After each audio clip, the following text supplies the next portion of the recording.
QSM, QSM, QSM, QSM, QSM, QSM, QSM, QSM, QSM. QSM, ce sont des acronymes pour quantification du stress mécanique. Ce qu'il faut comprendre, c'est que le corps humain est fait de plein de tissus qui s'adaptent selon le stress que tu leur imposes. Donc, si notre corps est habitué à recevoir un grand stress, comme par exemple par l'entraînement, il va devenir de plus en plus robuste. A contrario, s'il passe une longue période sans recevoir de stress, il va se fragiliser. C'est entre autres pour ça que lorsqu'on reprend l'entraînement après une longue pause, comme par exemple après la pandémie, que les blessures apparaissent. Notre corps n'est plus habitué de subir les stress qu'on lui a imposés avant. On peut donc voir sur le graphique qu'on a la quantité de stress subi en fonction du temps.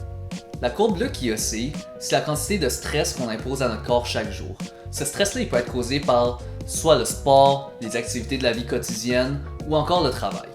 On peut donc voir que chaque jour, dépendamment de ce que l'on fait, notre corps va subir un différent niveau de stress. Pour que le corps reçoive un niveau de stress qui va l'amener à s'adapter, soit devenir plus fort, il faut viser un niveau de stress qui va être entre la ligne verte, soit le niveau minimal requis pour que le corps s'adapte, et la ligne rouge, qui est le stress maximal que le corps est capable de subir sécuritairement.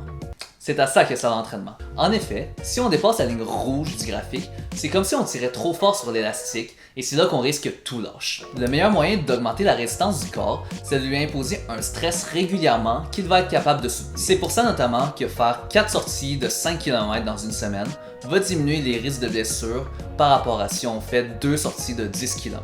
C'est correct de repousser ses limites de temps en temps.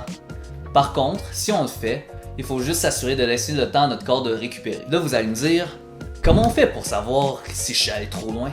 Notre corps nous envoie plusieurs signes qui nous indiquent qu'on est en train de dépasser sa capacité d'adaptation. Par exemple, on a la douleur, les raideurs ou les courbatures le lendemain, ou encore le gonflement. Un autre aspect à ne pas oublier, c'est que notre ligne rouge, la capacité maximale de notre corps à s'adapter à un stress, elle peut être influencée par plusieurs facteurs. Par exemple, la douleur, l'humeur, l'anxiété. Le message à retenir de cette vidéo, c'est premièrement de rester actif, d'augmenter le volume et l'intensité de tes entraînements progressivement et d'écouter les signes que ton corps t'envoie pour te dire que tu es en train de pousser juste un petit peu trop loin dans sa capacité d'adaptation et de lui laisser un peu le temps de récupérer.